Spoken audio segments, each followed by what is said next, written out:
생생경제.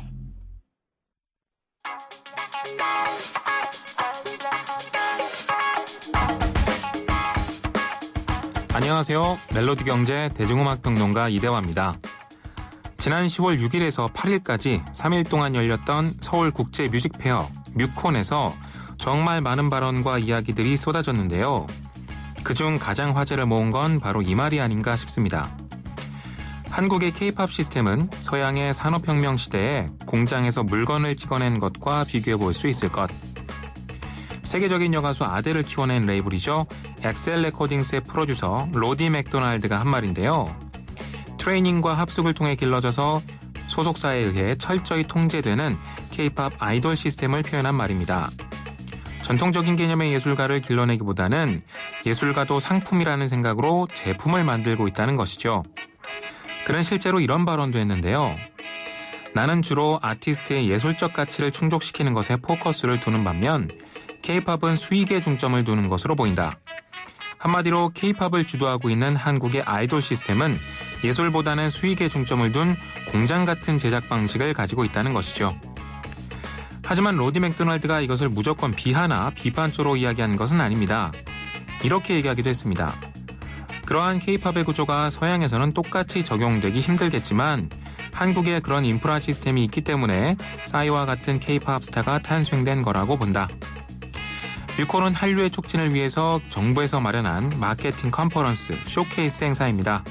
로디 맥도날드는 이 행사 도중에 방금과 같은 발언을 한 것이고요. 뼈아픈 발언을 잘 새겨서 더 좋은 미래의 발판이 됐으면 좋겠습니다. 음악은 올해 뮤콘에 참가한 팀 중 하나인 버벌진트의 음악 듣겠습니다. 가을 냄새입니다. 거리마다 색깔이 달라질 때 everywhere 이럴 때면 항상 네 생각이 나니 왜 I don't know I could smell it 스노우데이 중 alien 차창을 통해 흘러들어오는 바람의 의미 왠지 날 자극해 내려야만 했어 아무데나 차를 대 걷기 시작했어 두꺼운 옷차림의 여자들 I like it this way 아마도 나처럼 날씨가 쌀쌀해질 때 그냥 집에 갈 수 없는 사람이 꽤 많나봐 웃길 수 없이고서 이 거리를 걷다가 Oops, 난 늙은 이 풍경 I know I've been here 어딘가 익숙한 이름의 가게 하필 왜 여기 길로 왔을 때 잠은 왔지만 what am I to do now 내 머리와는 달리 많은 걸 기억하나 봐 내 두 발 거리마다 색깔이 달라질 때 Everywhere 이럴 때면 항상 내 생각이 나니 왜 I don't know 가을 냄새 냄새가 나 가을 냄새 I can smell it 가을 냄새가 나 어떡해 Although I said I go hard 이 곡만은 어쩔 수 없어 미안해 어떡해 이상하지 꼭 난 가리우면 이렇게 이성적인 접근이 안돼 다 잊어가는 단계 I don't wanna sing no breakup song 하지만 내 맘은 그 반대 It's getting worse since the day you've gone 너와 나의 연결고리 이젠 없겠지 나도 알아 또 다른 인연이 오겠지만 I can't get you out of my mind 거리마다 색깔이 달라질 때 Everywhere 이럴 때면 항상 네 생각이 나니 왜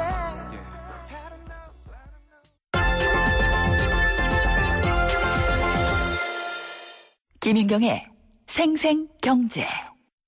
생생경제 3부 함께하고 계십니다. 공무원 연금 개혁. 드디어 이제 대통령도 얘기를 하고 나선 것 같은데요. 문제가 있다는 건 공감하지만 누가 고양이 목에 방울을 달 것인가 쉽게 개혁안을 내놓지 못하는 상황이라고 할 수가 있었는데 저희 생생경제에서도 사실 계속 관심을 갖고 다양한 시각에서 여러 가지 방안을 짚어보고 있습니다. 근데 박근혜 대통령이 이제 이탈리아 순방을 앞두고 유럽 매체와 인터뷰를 했는데요. 여기서 독일, 오스트리아 같은 유럽의 사례를 연금개혁 사례를 참고하겠다라고 밝힌 것이 또 하나의 화두가 되고 있습니다. 그럼 앞으로 우리 공무원 연금은 유럽식으로 바뀌는 것이냐 아니냐 여기에 대해서 얘기가 나오고 있는데요. 그렇다면 유럽식은 어떤 것인지 한번 알아봐야겠죠. 한국보건사회연구원의 윤성명 연구위원 연결해 보겠습니다. 박사님 안녕하십니까? 안녕하세요. 네, 오랜만에 뵙습니다. 네. 네, 공무원 연금 이게 일단 연금학회에서 한번 개혁안이 나왔었잖아요, 최근에. 예. 예, 근데 논란이 더 커졌죠. 예, 그렇습니다. 공무원연금 적자가 발생하면서 이제 개혁 필요성이 대두됐는데요. 그런데 이제 정부가 개혁을 하겠다고 하니까 이제 공무원 이해관계자분들의 반발이 좀 컸지 않습니까? 근데 이제 공무원연금 개혁이라는 게 다른 거하고 좀 틀려서 공무원 사회가 직접 국가 경영에 참여를 하고 있고 또 우리 사회 전반의 정책을 결정하는 집단 아닙니까? 네. 그러다 보니까 어떤 개혁보다도 좀 힘든 측면이 있는데요. 이제 과거로 또 거슬러 가보면 과거 몇 차례 개혁이 정부 주도로 이루어지다 보니까 이제 소위 말하는 셀프 개혁에 따른 한계가 있다는 지적도 있었지 않습니까? 예. 그러다 보니까 언론에서도 이제 많은 문제 제기를 하면서 결국 개혁의 칼자루가 여당인 새누리당으로 넘어갔는데요. 근데 잘 아시다시피 선거에서 표가 굉장히 중요하지 않습니까? 네. 정치 생리상 여당 역시 이제 조직화된 공무원 사회의 어떤 아주 큰 이해관계인 공무원 연금을 공론하는데 이제 적지 않은 부담을 느꼈던 것 같아요. 그러다 보니까 여당이 이제 연금학회 의뢰해서 마음에 두었던 개혁안을 좀 발표하게 됐는데 네. 오히려 학회를 통해서 개혁안이 공개되면서 논란이 본질과 다르게 좀 증폭된 측면이 좀 많은 것 같습니다. 예, 그러면 여당이 직접 발표를 했어야 될까요? 일단 입을 빌려서 학회 입을 빌려서 얘기를 했는데 공무원들과는 얘기도 못했죠. 예, 그만큼 공무원연금 개혁과 관련된 그 논의가 고차 방정식이라는 쪽에서 좀 이해를 하시면 좋을 것 같습니다. 네. 근데 이제 박근혜 대통령이 이제 유럽 매체와 인터뷰를 하면서 독일, 스웨덴, 오스트리아의 연금 개혁을 높이 평가한다. 우리도 참고를 하겠다라고 얘기를 했어요. 예, 그렇습니다. 과연 그러면은 이 유럽식 연금 개혁 방안은 뭔가요? 여러 가지 측면이 있고요. 네. 유럽도 대통령께서 이제 언급하신 독일, 오스트리아 또 간접적으로 언급하신 스웨덴 같은 나라가 공통점도 있지만 또 차이점도 있거든요. 네. 그래서 지금 단계에서 어떤 공통점을 또 크게 부각시킬 거냐에 따라서 차이가 좀 있을 거는 같아요. 그런데 이제 큰 틀에서 유럽 연금 개혁의 키포인트는 인구 고령화에 대처하기 위해서 더 내고 덜 받기라고 좀 볼 수 있을 것 같아요. 네. 그럼 그런 목적을 달성하기 위해서 어떻게 했냐 몇 가지 이제 예를 들어 보겠습니다. 네. 독일은 이제 98년부터 시작해서 2004년에 걸쳐서 이제 개혁을 했는데요. 보험료 납부 기간 공무원 같은 경우는 이제 35년에서 40년으로 보험료를 납부하는 기간을 연장하는 조치를 취했습니다. 네. 그러니까 동일한 보험료라 독일은 보험료를 안 내고 세금으로 운영되고 있습니다만 더 가입을 하면서 급여액은 이제 급여 승률이라는 전문 용어가 있는데 이건 제가 설명을 좀 드려야 될 것 같은데 공무원으로 1년 재직하는 기간당 연금 지급을 보장하는 권리를 급여 승률이라고 하는데요. 독일에서는 과거 1.88에서 지금 1.79로 낮아지고 있습니다. 네. 근데 지금 우리 현재 공무원연금은 급여 승률이 1.9거든요. 근데 이제 우리도 개혁을 한다 그러면 이게 별 큰 차이는 없지 않느냐 이렇게 생각하실 수도 있는데 독일 공무원연금 급여 승률이 1.79로 낮아지는 데는 우리 사회에서 지금 많은 논란이 있는 퇴직연금 부분 있지 않습니까? 네. 그 부분도 포함된 이 수치라는 거예요. 네. 그러니까 실제로는 좀 많이 낮아지는 겁니다. 그러니까 덜 받는 게 되겠군요. 네네. 그다음에 이제 오스트리아 예를 또 하나 들어보면요. 오스트리아 역시 2005년 개혁을 하면서 공무원연금 급여 승률을 1.78로 낮췄습니다. 지금 우리가 1.9라 그랬죠. 네. 그런데 공무원 자신이 부담하는 보험료가 언제 공무원이 됐냐에 따라 조금 다르긴 하지만 최하 10.25에서 최대 12.55까지 부담하고 있어요. 예. 그런데 우리는 7%를 부담하고 있거든요. 네. 그러다 보니까 이제 상당한 좀 차이가 있다고 볼 수가 있겠고요. 그다음에 스웨덴은 간접적으로 아마 언급이 된 것 같은데 스웨덴 일반 국민은 1998년, 그다음에 공무원연금은 2003년부터 아주 혁신적인 방식으로 제도가 바뀌었어요. 네. 확정 급여형에서 확정 기여형이라는 걸로 바뀌었는데 물론 오스트리아도 2005년부터 신규 공무원이 이렇게 바뀌었습니다. 이 방식은 뭐냐면 더 이상 국가가 연금 수준에 대해 책임을 지지 않으면서 연금액이 경제 상황하고 인구구조 변동 상황에 이렇게 연동되도록 조절될 수 있도록 바뀌었다는 면에서 굉장히 큰 변화라고 할 수 있겠습니다. 그러면 그게 바로 자동 안정화 장치라고 얘기하는 그건가요? 예, 맞습니다. 요 자동 안정화 굉장히 이제 복잡한 개념이고 중요한 개념이니까 제가 좀 말씀을 좀 드려야 될 것 같은데요. 네. 예상보다 평균 수명이 늘어나고 경제 성장률이 저조하면 지급해야 할 연금액은 늘어나는데 문제는 이를 지급해야 될 국가의 지급 능력은 굉장히 떨어질 수가 있겠죠. 예. 네. 지금 우리 공무원 연금이 뭐 받아들이고 싶지는 않지만 좀 이런 유사한 상황에 놓여 있다고 볼 수가 있겠는데요. 뭐 독일은 일반 국민연금에 대해서는 이런 제도를 도입했는데 공무원 연금은 지금 그런 쪽으로 좀 이렇게 이행하는 단계에 있습니다. 네. 그리고 오스트리아 스웨덴은 이미 이런 쪽으로 갔는데 이들 나라에서는 이런 논쟁을 원천적으로 차단할 수 있는 방식으로 개혁을 했다는 겁니다. 네. 그래서 당초 예상보다 오래 살고 경제 성장률이 낮아서 연금을 지급할 국가의 기초 체력이 약화되면 약화된 걸 연금에게 자동으로 연동시켜서 이제 삭감을 하는 겁니다. 네. 그러니까 이걸 연금 재정의 자동 안정장치라고 부르는데요. 네. 뭐 청취자분들이 좀 헷갈리실 것 같아서 제가 예를 하나 들어보면요. 원래는 연금 받는 기간은 한 15년 정도로 받는데 평균 수명이 5년 늘어나서 연금 받는 기간이 5년 더 늘어났다 그러면 그만큼 돈이 더 들어갈 거 아닙니까? 그렇죠. 그래서 자동 안정장치에서는 평균 수명이 5년 늘어나면 약 30% 지급액이 더 늘어나거든요. 네. 이 부분을 어떤 식으로 좀 자동 삭감을 하겠다는 거예요. 네. 그런데 한꺼번에 30% 대폭 깎아버리면 너무 충격이 크지 않습니까? 그래서 이들 국가들이 하는 게 납부 기간을 좀 연장하면서 전체적으로 봤을 때는 연금 받는 기간이 크게 늘어나지 않게 하면서 네. 연금 받는 액수는 크게 줄어들지 않은 쪽으로 이제 좀 유도를 해가는 것 같습니다. 재정이 어떻게든 고갈되지 않도록 안정화 장치를 두는 거군요. 네네. 근데 그러면요, 이 우리나라 공무원 연금을 유럽식으로 개혁한다면 이게 가능한 건가요? 아니면은 어떻게 봐야 되나요? 네, 제가 이제 자동 안정장치를 설명을 해드렸는데 이것도 청취자분들 굉장히 오해를 하실 것 같은데 지금 우리가 뭐 유럽식의 정신을 받을 때 자동 안정장치를 당장 가겠다 뭐 이런 건 아닌 것 같습니다. 네. 그냥 그 고령화 또 저출산 저성장으로 이 제도가 지속 가능하기 어려우니까 이들 국가가 지금 개혁하면서 가져가는 정신들을 좀 받아들이자 이런 틀에서 봐야 될 것 같은데요. 네.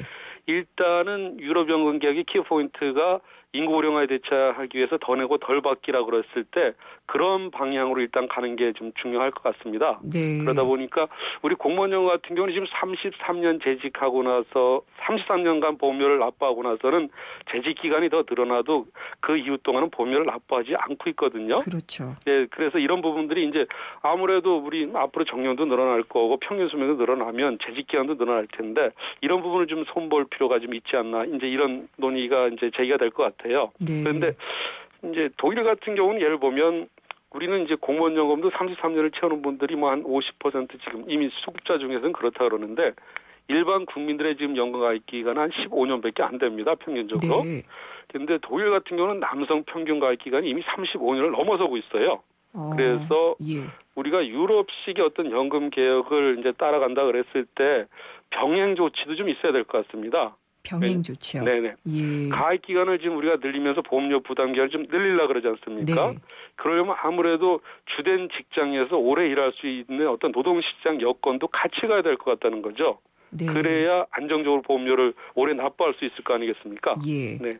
그다음에 뭐 요건 제가 뭐 주제 넘게 말씀을 드리는 건데 이제 자동 안정화 장치에 대해서 제가 말씀을 드렸으니까 자동 안정화 장치는 재정 안정을 달성할 수 있다는 장점이 있는 반면 반대로 가입 기간이 짧고 연금의 급여율이 낮은 나라에서는 많은 사람들이 노후 빈곤에 노출될 또 부작용이 있어요. 그렇겠네요. 네네. 예. 그래서 이들 나라 스웨덴 뭐 이런 나라에서는 최저보장연금제도 그러니까 성실한 가입자의 경우에는 최소한의 노후 생활이 가능할 수 있는 제도를 이미 도입을 했거든요. 네. 그래서 우리는 당장 뭐 지금 그 자동 안정화 장치까지는 나가지는 않을 것 같지만 장기적으로 그런 방향으로 가야 된다 그러면 이런 부분도 함께 고민을 해봐야 될 것 같습니다. 그러니까 이제 납부 기간을 늘리고 연금 수령 시작 연령도 좀 높이고 그러니까 더 내도록 하고 덜 받도록 하지만 노후 빈곤에는 노출되지 않도록 이것도 하나의 안정화 장치네요. 예, 최저 보장 연금 제도를 병행하는 것이 좋겠다라는 말씀이신데 근데 독일 얘기 아까 언뜻 하셨는데 독일 동무원 연금은 사실 이게 세금으로 나가는 거잖아요. 예, 우리랑 많이 다르잖아요. 예, 독일 같은 경우는 이제 굉장히 뭐 특이한 케이스 같은 것 같습니다. 전 세계 공무원연금 제도 중에서도요. 네. 독일도 이제 공무원 중에서도 일반 공무원하고 국가의 중요한 의사결정하는 핵심 공무원을 구분하는데 핵심 공무원 같은 경우 100% 세금으로 이제 운영을 합니다. 그런데 이제 유사한 예가 일본 같은 경우는 1959년 10월까지는 전액 세금으로 공무원 연금을 지급을 했어요. 네. 그런데 59년 10월 이후부터는 이제 공무원 자신이 50% 부담 또 국가 50% 부담하는 제도로 바뀌었거든요. 그래서 우리가 이제 독일 예를 들 때 독일은 세금으로 부담하는 나라고 우리는 공무원 자신이 50% 부담하는 나라니까 비교 불가능한 거 아니냐. 네. 이런 식으로 얘기가 많이 나올 수도 있겠죠. 그런데 이제 우리가 여기서 배워야 될 건 뭐냐면 독일이란 나라가 과거에 비해서 연금의 급여를 굉장히 많이 낮춰가고 있고 네. 또 고령화 사회에 대처하기 위해서 내는 부담은 상대적으로 국가든 개인이든 내는 부담은 높이고 받는 연금액은 줄여가는 쪽으로 간다는 그 정신 자체에 대해서 좀 집중을 해볼 필요가 있을 것 같습니다. 네. 그러면 박 대통령이 얘기하신 유럽식이라는 것도 이러한 정신, 그러니까 더 내고 덜 받을 수 있다는 그런 걸 강조한 거다라고 보시는 거군요. 제가 볼 때는 지금 단계에서는 그런 쪽의 교훈을 좀 우리도 좀 배우고 좀 받아들일 필요가 있지 않나 그런 식으로 언급을 하신 것 같습니다. 네. 근데 우리 공무원들이 얘기하고 있는 것은 더 내고 덜 받는 것을 인정하지 않는 건가요? 그러면? 글쎄 뭐 제가 속마음은 정확하게 모르겠습니다만 네. 아마 뭐 웬만큼 이제 지금 이 현상을 들여다보면 예. 지금 이제 공무원연 관련해서 우리가 공감대를 형성해야 될 한 가지가 있을 것 같아요. 공무원연금이 도입됐던 1960년 우리 평균 수명이 52세였는데 네. 지금 81세로 29년 늘어났지 않습니까? 그렇죠. 그래서 똑같은 제도로는 이 제도가 지속 불가능하고 유지 불가능하다는 것에서 누구나 다 대충은 공감을 할 거 아니겠습니까? 네. 그래서 지금 정도의 차이일 것 같아요. 어느 정도 고통 분담을 해야 될 거고 누가 그 고통 분담에 큰 몫을 차지할 건가 네. 거기에 큰 쟁점이 있는 것 같습니다. 그래서 독일식으로 뭐 더 내고 덜 받는 이런 방향성 자체까지 부정하는 것 같지는 않습니다. 그래, 대신에 그래도 후불 임금의 성격으로 많이 받아야 된다라는 그런 입장은 있잖아요. 예, 그 부분도 제가 좀 이원화해서 접근할 필요가 있을 것 같은데요. 네. 뭐 제가 공무원연금 개혁 강도를 굉장히 높여야 된다고 항상 주장을 하지만 저희 부모님도 공무원연금 수급자세요 지금. 아, 예. 그러니까, 네. 그래서 그런 오해는 없었으면 좋겠는데요. 네. 아니 저는 공정하게 말씀을 드린다는 네, 네. 생각을 갖고 있는데요. 근데 2000년 이전까지는 저도 뭐 제 주변에서 봐도 실제적으로 공무원 월급이 굉장히 적었습니다. 네. 그런데 2000년 이후부터는 우리 DJ 정부 이후부터는 공무원 월급을 상당 부분 현실화했거든요.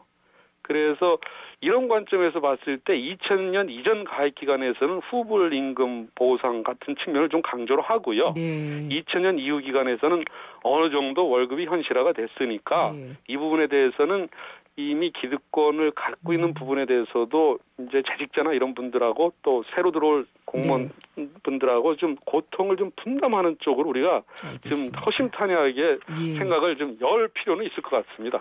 물꼬를 좀 터서 논의를 해야 될 텐데 그게 제일 관건이에요. 네, 그렇습니다. 네, 어떻게 얘기를 다시 시작해야 될까요?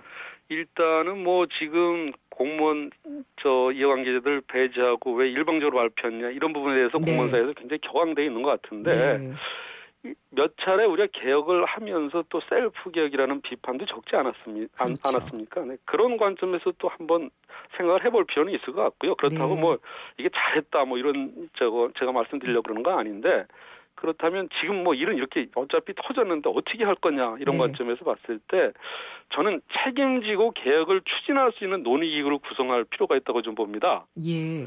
개인적으로는 뭐 정부가 제시한 안을 기본으로 해서 정치권에서 책임지고 논의하는 게 바람직하다고 생각하는데요. 뭐 잠깐 말씀드리면 일단 여당 혼자 할 수는 없는 것 같아요. 그래서 여당과 야당이 합의해서 공무원연 관련 특별위원회를 설치해서 네. 개혁안을 이제 집중 검토를 하되 예.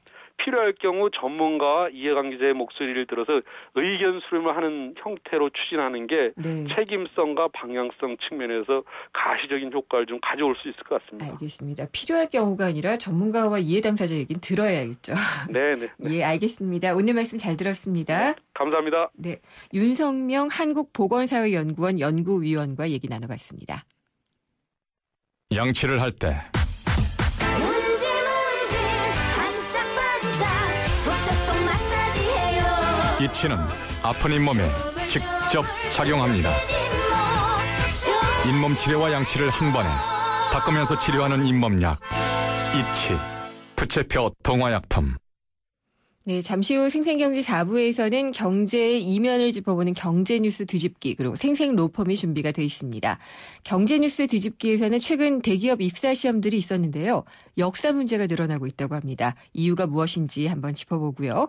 생생로펌에서는 최근 정부에서도 대책을 내놓았던 상가 권리금 법적 분쟁에 대해서 알아보도록 하겠습니다. 잠시 후 4부에서 뵙겠습니다.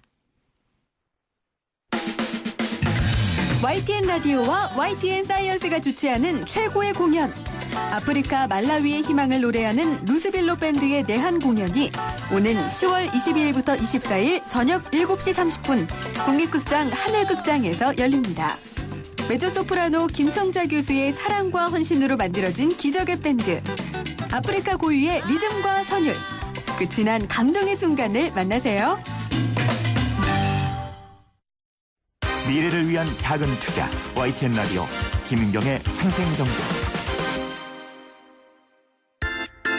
친절한 경제 오늘의 경제 키워드. 안녕하세요. 경향신문 조미덕 기자입니다. 오늘의 키워드는 리치입니다. 요즘 부동산 뉴스에 리치란 표현이 많이 나오죠. 리치는 직역하면 부동산 투자 신탁이란 뜻입니다. 쉽게 말해서 소액의 투자자를 모아서 부동산이나 부동산 관련 대출에 투자한 뒤 수익이 나오면 나눠 갖는 겁니다. 보통 부동산은 돈 많은 사람들이 투자하죠. 목돈이 필요하니까요. 근데 리치로 하면 적은 돈도 투자할 수 있죠.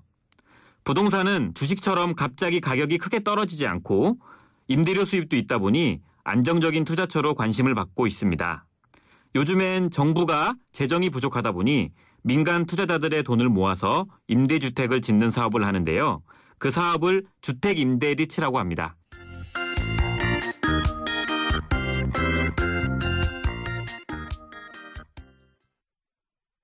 의정부의 금강 펜테리움 센트럴파크에 새바람이 불어옵니다. 도봉선역까지 연결되는 BRT 개통 예정, 수변공원, 천보산의 푸른 자연과 전세대 4베이, 판상형 설계로 공간의 여유까지. 10월에 찾아옵니다. 밀라기지구 금강 펜테리움 센트럴파크. 문의 1899-7566.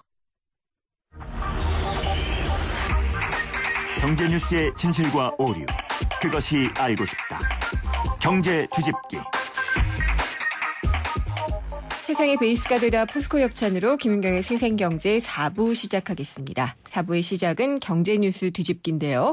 오늘은 한국경제신문 허원순 논설위원과 함께합니다. 안녕하십니까? 네, 안녕하십니까? 삼성 입사시험 SSAT가 치러졌잖아요. 예. 예, 시험 문제가 의외였다고 하는데 어떻게 의외였나요? 예, 아주 재미있습니다. 물론 뭐 시험 당사자들은 아주 쩔쩔매했겠지만 네. 지켜보는 저희 입장에서는 재밌겠는데 12일 그러니까 어제 일요일 날 예. 삼성의 그 시험이 있었고요. 또 앞서 또 9일에는 현대자동차도 있었거든요. 네. 시험이 우선 삼성 같은 경우는 이렇답니다. 원래 특징이 역사 문제가 그 삼성 특유의 직무 시험이라는 걸 보거든요. 예. SSAT라 해가지고 기본적인 종합 상식이랄까요? 종합 직무 역량 시험을 보고 거기에서 삼성 전체 원래 계열사 다 합치면 뭐 4,500명 내지 5,000명 정도를 뽑는다고 하는데 네. 한 2배 내지 3배 정도를 이제 추려낸다고 합니다. 이제 문제는 그 시험을 지난 일요일 날 쳤는데 한 역사 문제가 많이 늘었다고 합니다. 전에보다. 예. 그래서 세계사 문제 넣고 이를테면은 뭐 이런 겁니다. 조선 시대에 조선을 침략한 나라를 차례대로 한번 써보시오. 예. 예. 또 조선 말기에 갑신정변과 갑오개혁은 어떻게 다른지 말하시오. 갑자기 당황스러워지는데. 예. 그리고 또 상식 문제는 뭐 예를 들어 치맥 우리 네. 치킨 맥주 하는 치맥과 가장 가까운 속담은 뭐냐?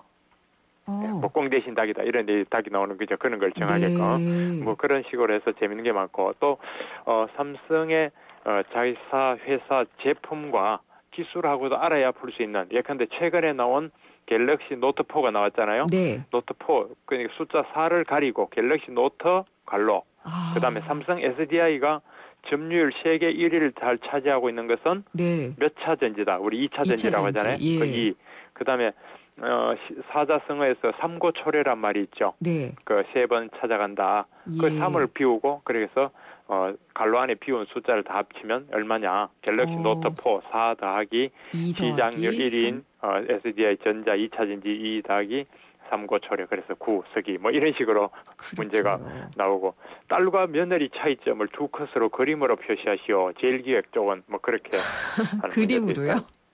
예, 재밌습니다. 예, 어떻게 표현해야 될까요? 글쎄요, 이게 정말 참 재밌는데 주목이 되는 게 9일날 한글날 쳤던 현대자동차에는 사실 삼성보다 더 많은 지원자가 몰렸거든요. 네. 삼성은 이번에는 뭐 하도 많아서 정확한 숫자도 아직 나오지 않습니다. 8만에서 9만 명 정도 왔다고 하고 삼성에서요. 네. 해외에서까지 시험을 쳤다고 동시에. 그런데 현대자동차는 한 15만 명 쳤다는데 그 시험 문제는 또 이런 게 있습니다. 현대자동차 계열 중에서도 현대자동차에 지원하는 사람들 거기에 있는데 시험 문제 한번 제가 알려드릴까요? 네. 몽골, 로마 같은 두 제국이 발전할 수 있었던 이유와 현대차가 세계화 및 지속적으로 성장하기 위해서 두 제국에서 배워야 할 점에 대해 쓰시오. 그것도 있고 또 하나 문제는 이걸 이제 700자로 써야 된다는데 또 하나 문제는 신사임당은 살아생전에는 잘 알려지지 않았다. 즉 유명하지 않았다. 그런데 아들 율곡 이이의 등 사림이 정권을 잡고 신사임당을 이렇게 존경하고 존숭하면서 부각되었다. 본인의 관점에서 역사상 저평가되었다고 생각되는 인물을 쓰시오.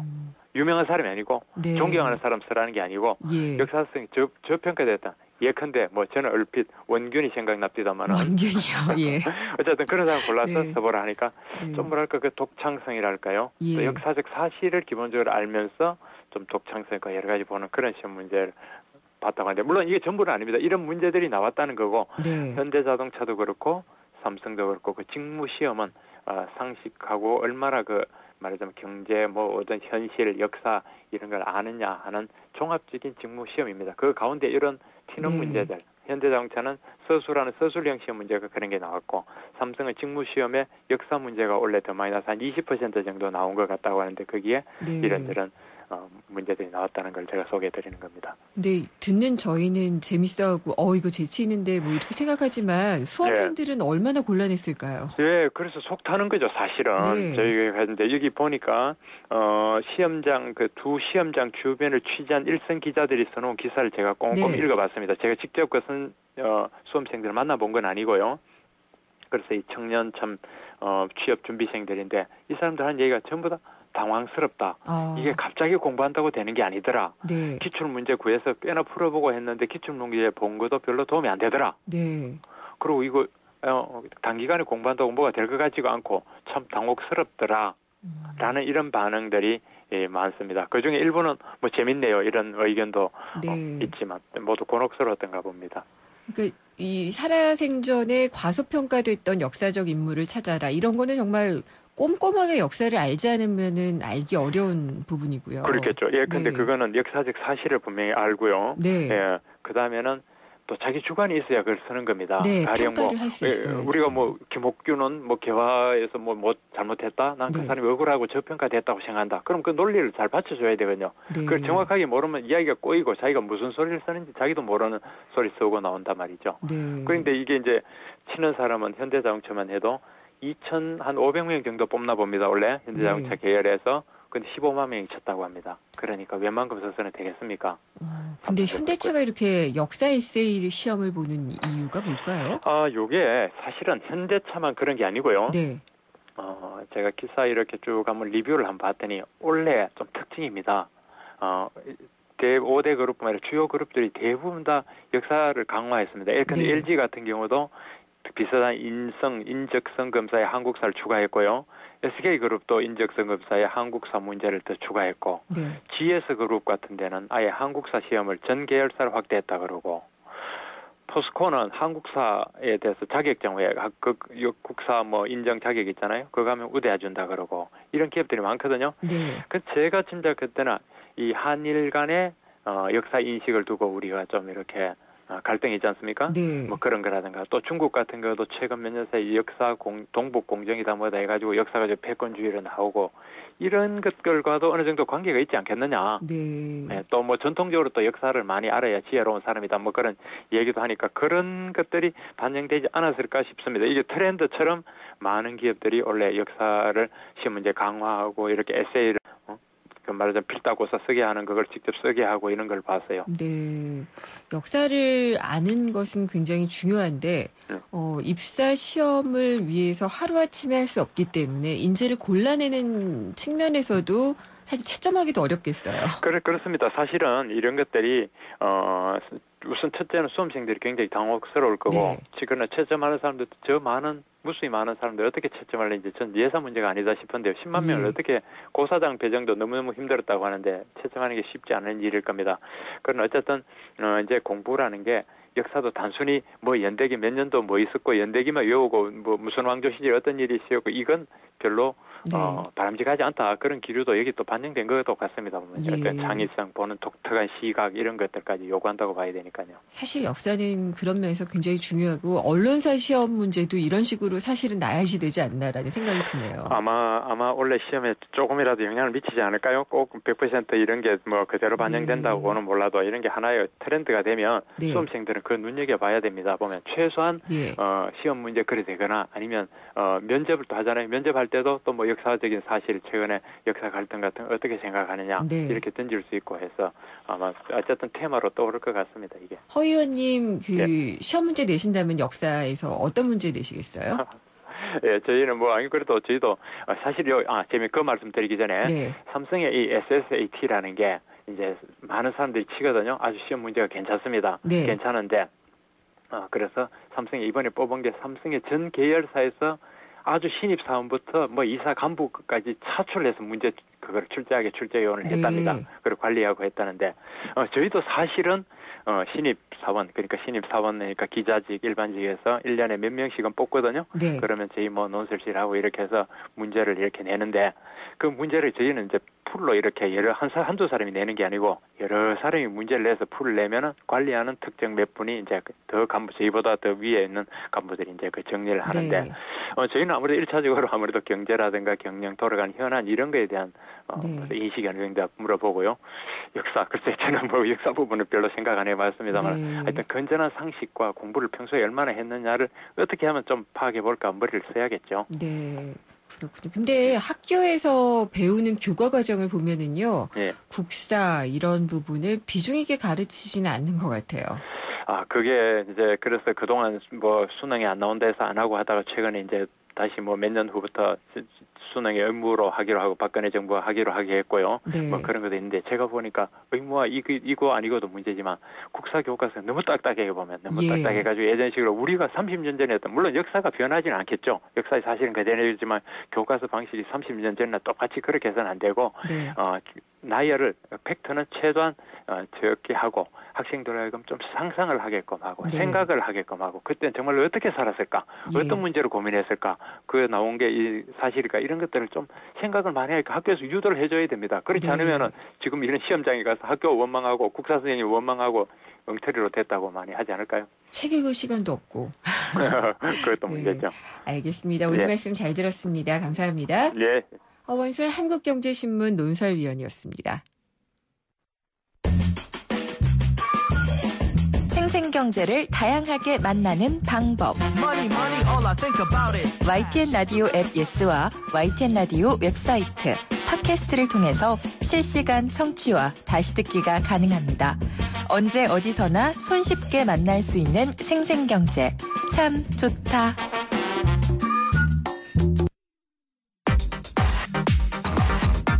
모르면 당하는 경제 법률 생생로펌. 상가 권리금 보통 이제 자리값이라고 얘기를 많이 하는데 명동, 강남, 홍대 이렇게 상권이 발달한 곳은 권리금도 어마어마하다고 합니다. 생생로펌 오늘은 상가 권리금에 대해서 알아보려고 하는데요. 법무법인 한별의 안병한 변호사 오늘은 전화로 연결했습니다. 안녕하십니까? 네, 안녕하세요. 상가 운영하시는 분이라면은 권리금 뭐 너무 잘 아실 텐데요. 예, 안 하시는 분들은 또 잘 모르시기도 하거든요. 네. 이 권리금이 어떤 돈인지 일단 설명해 주시죠. 네, 일단 권리금이다. 어떤 것이 권리금이다. 이렇게 법률에서 정확하게 정의를 내린 부분은 아직은 없고요. 이게 법률에 의해서 인정된 권리라기보다는 그동안 임차인끼리 어떤 관행에 따라서 주고받았던 그런 돈이었죠. 네. 보통 이제 상가 점포가 몫이 좋다라는 말 들어보셨죠? 예. 장소적인 어떤 이익이 있다거나 고정고객이 엄청나게 많다거나 또는 기타 시설물과 관련된 일체의 권리를 이렇게 넘겨받는 것에 대한 대가로 이렇게 주는 돈들을 말했습니다. 그런데 이런 권리금이라는 것이요, 사실 따지고 보면 모든 상가에 반드시 있어야만 되는 것은 아닙니다. 네. 권리금이 전혀 없는 점포들도 상당히 많다라는 것이고요. 다시 한번 쉽게 말씀드리면 종전에 있던 임차인이 여러 가지 노력에 의해서 고객, 손님을 많이 확보했다거나 아니면 자기 시설물이 아주 가치가 있다거나 그 자체의 어떤 상권을 활성화시킨 그런 부분을 네. 돈으로 환산해서 그냥 넘겨줄 수는 없다. 새로운 임차인께서 이 돈을 지급하고 이 권리를 넘겨받으시라. 이런 취지로 주고받는 돈이다 생각하시면 됩니다. 네, 근데 이게 사실 어떤 기준에 의해서 설정이 되는 게 아니라 아예 없는 곳도 있지만 정말 장사가 잘 되는 곳이라면 권리금 많이 붙이고 싶을 거 아니에요? 그렇죠. 근데 이게 어떻게 책정이 되는 건가요? 사실 권리금 산정 기준에 있어서도 통일된 어떤 기준은 없다고 보셔야 됩니다. 그리고 네. 권리금이라고 표현하지만 사실 세부적으로 들어가면 굉장히 그 종류도 다양하거든요. 네. 그래서 보통 인수받는 시설물의 어떤 가치에 대해서 일정한 기간 사용을 했다면 그 감가상각을 고려해서 돈을 산정하기도 하고요. 상가의 경우에는 월 매출이 있잖아요. 그렇죠? 그래서 네. 이 매출액을 고려해서 산정을 하기도 하고요. 피트니스 센터라든지 어린이집 이런 경우에는 확보된 회원수가 곧 매출하고 그대로 연관되는 것이거든요. 그래서 기존의 회원수라든지 이런 부분을 정해서 권리금을 산정하기도 하죠. 중요한 것은요, 보통 그 권리금 수수 계약을 체결할 경우에 네. 그 계약서를 너무 허술하게 쓰는 것이 분쟁의 그 원인이 됩니다. 그래서 대충 총액에 대해서만 협의를 하고 그 금액을 그냥 적어두는 것에 불과하고요. 도대체 이 권리금을 어떻게 해서 산정했고 왜 주는지에 대한 구체적인 문구를 적어두시질 않아서 분쟁이 많이 발생하고 있죠. 근데 그러면은 권리금이 얼마다라고 써놓기는 하나요? 그런 경우는 요새 많이 볼 수 있어요, 요즘은요. 네. 하지만 이 권리금이 어떻게 산정됐고 내가 당신에게 무슨 대가로 주는 것인지에 대해서는 모호하거나 포괄적으로 이렇게 써놓기 때문에 네. 나중에 권리금 분쟁이 생길 경우에는 시설물에 대한 것도 받아가시지 않았느냐. 네. 다른 대가다라고 상대방이 주장할 경우 분쟁이 해결이 잘 안 되는 경우가 있죠. 근데 권리금 분쟁 또 권리금 사기도 있다고 들었거든요. 네, 이 부분은 이제 권리금을 받으시려고 하는 분들하고요. 이제 권리금을 내고 이제 들어가는 임차인 모두 다 귀담아 들으셔야 될 부분입니다. 우선 권리금이 지급되는 과정을 보면요, 일정한 대가로 지급되는 것이 분명하죠. 네. 그리고 이제 관행에 비추어서 이제 신의성실의 원칙에 따라서 거래 상대방이라면 이런 사실은 반드시 아셔야 됩니다. 이렇게 고지 의무를 인정할 수 있는 중요한 사실이 있을 수 있어요. 그런데 이런 중요한 사실을 알리지 않거나 또는 적극적으로 이것을 속여서 네. 상대방에게 과다한 권리금을 속칭 말하는 이걸 뜯어낸다. 이런 네. 경우까지 간다면 이것은 형사상 사기죄와도 무관하지가 않습니다. 예를 들어서 좀 설명해 주세요. 네, 실제로 제가 경험한 사건을 예로 들어보면 한 상가에 입주한 어떤 피트니스 센터를 양도하는 과정에서 네. 전 임차인이 그 현재 등록된 회원수를 좀 과다하게 부풀려서 이제 그것에 기초해서 권리금을 상당히 많이 받아간 사례가 있었는데 나중에 이제 들어가 보니 허위였던 그 명부라든지 이런 네. 것들이 확인되면서 분쟁이 발생한 경우죠. 이런 경우라면 일단 민사상으로는 손해배상 청구가 가능할 것이고요. 형사적으로도 경우에 따라서 중요한 사실을 알리지 않고 속여서 돈을 편취했다라는 네. 점이면 사기죄와도 무관하지 않습니다. 예. 사기죄가 되면은 얼마나 벌을 받게 되나요? 보통은 이런 특별한 전과가 없거나 이렇게 되면 약식 기소로 끝나는 경우가 많고요. 네. 벌금형 그 편취 액수에 따라서 정해질 텐데 몇 천만 원 정도의 벌금형이 처해질 수도 있습니다. 그렇군요. 근데 창업자 입장에서는 내가 투자를 얼마 했든지 간에 계약이 좀 만료가 되면은 시설 권리금을 다시 좀 가져가고 싶기도 할 것 같고요. 그렇죠. 네. 그리고 이제 뭐 새로운 건물주가 건물의 용도를 바꾼다, 리모델링 한다, 뭐 이렇게 했을 때 상가 권리금을 못 받는 경우도 있고 그렇더라고요. 그렇죠. 예. 이 부분도 주의를 하셔야 될 부분입니다. 먼저 그 권리금 문제라는 것은요. 엄밀히 말하면 임대차 계약과는 이제 별개의 무관한 별도의 계약입니다. 네. 그러니까 임대차 계약의 내용이 되는 것이 아니다라는 말이고요. 권리금 계약의 당사자를 보면 이것도 임대인하고는 무관하죠. 네. 종전 임차인 그리고 새로운 임차인 사이에 별개의 계약 관계에 불과하기 때문에 권리금 문제를 두고 이제 집주인인 임대인에게 직접적인 권리 주장을 하기는 상당히 어렵습니다. 우리 판례도 보면 임대인에 대해서 권리금 주장을 하는 것은 원칙적으로 허용하지 않고 있고요. 네.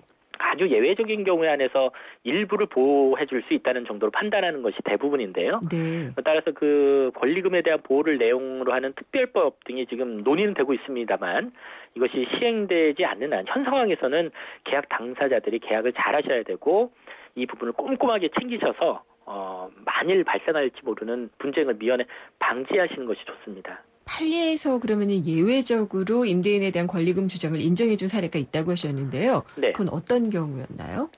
네, 기본적으로 판례는 원칙적으로 그 임대인은 권리금 관계와는 무관하다 이렇게 판단하고 있는 입장이고요. 네. 그러니까 보통 권리금은 새로운 임차인으로부터만 지급받을 수 있을 뿐이고 임대인에 대해서 주장한 그런 성질의 것은 아니다 이런 점을 밝히고 있죠. 다만 그 예외적으로 임대인이 정당한 사유도 없이 그 명도를 갑자기 요구한다거나요. 뭐 임대인만의 개인적인 사정으로 뭐 임대차 계약을 중도에 끝내겠다 이렇게 해서 당초에 보장된 그런 기간 동안에 임차 목적물 이용을 못할 경우 등 임차인의 경우에는 결국에는 막대한 권리금을 주고 들어갔는데 그 권리금을 회수하지도 못하는 형국이잖아요. 네. 이렇게 정당한 권리금 회수의 기회를 부당하게 박탈할 경우에는 이제 판례가 예외적으로 손해배상 청구를 인정하고 있죠. 네.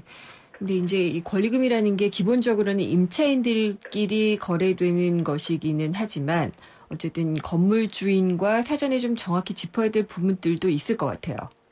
네, 임대인과의 임대차 계약서에 미리 인쇄된 문구로 권리금을 일체 인정하지 않는다 이런 특이하게 기재된 약관이 많습니다. 네. 이런 것들 사실과 다른 약정이라면 반드시 지우시고 예. 그 권리금에 대해서의 그 계약서에 어떤 문구라든지요 이런 것들도 정확하게 적으셔야 되고요.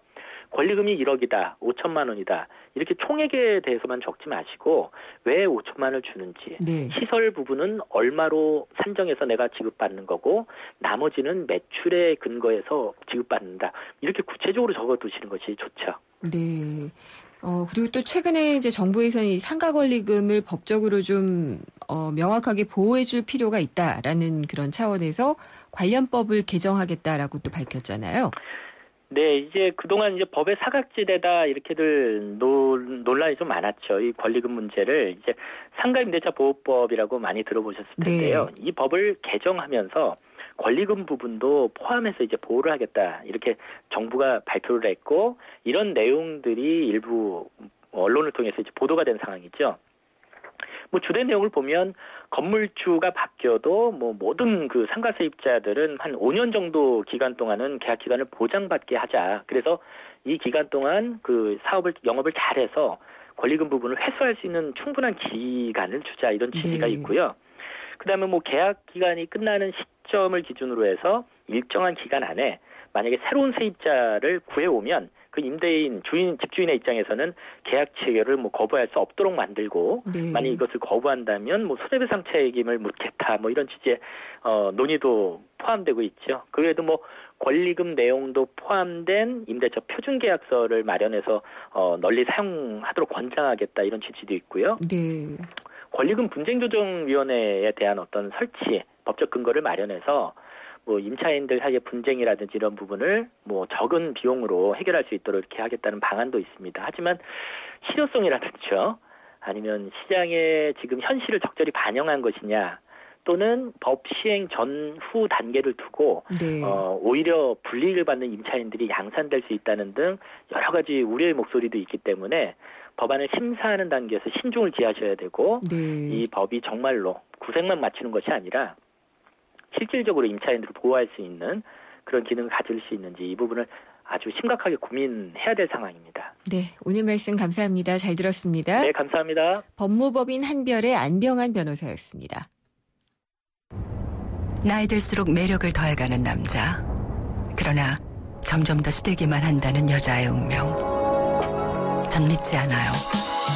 운명도 아름다움도 스스로 만들어가는 거예요.